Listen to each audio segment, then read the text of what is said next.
the South potentially open the door for 19 more Republican House seats compared to 2024. Also today, the Florida legislature passed a new congressional map which could hand Republicans 4 more seats in my free state of Florida. Here with more, Texas Senator Ted Cruz. I think the court made the right decision. I think that, unlike the phony constitutional amendment, that they didn't follow the very specific language in their constitution, and Virginia will not withstand legal scrutiny, and it will not be held. It will be held unconstitutional. This will stick. This is the final word. Well, the Supreme Court issued a 6-3 decision. Justice Alito wrote the majority opinion.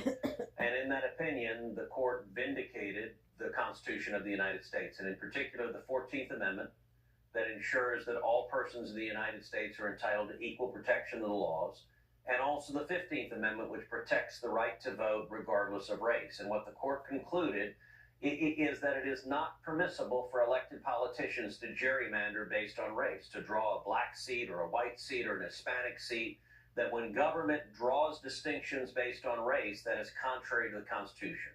I think that question is absolutely correct.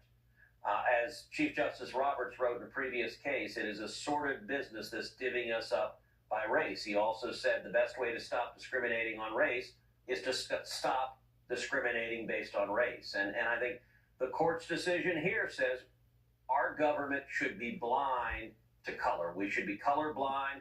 We should not discriminate in favor of or against any race.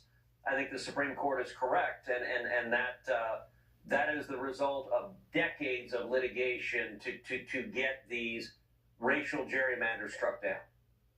Never mind the language, the constitutional amendment voted on in the Commonwealth of Virginia, they didn't follow the very specific process of amending the Constitution that would be necessary, a prerequisite, if you will, for that amendment to even be on the ballot, never mind the biased, abusive language in the amendment.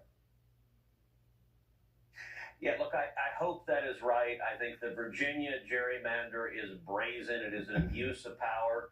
Virginia is nearly a 50-50 state between Democrat and Republican. But what the Democrat governor and Democrat legislature did is they took Virginia from a 6-5 Democrat state to a 10-1 Democrat state. They basically said, if you're a Republican in Virginia, you have no right to vote. We're going to disenfranchise you. And by the way, all of the rural Virginians, Virginia's a big state, they drew these districts that all go into northern Virginia so that their district is going to be controlled by liberal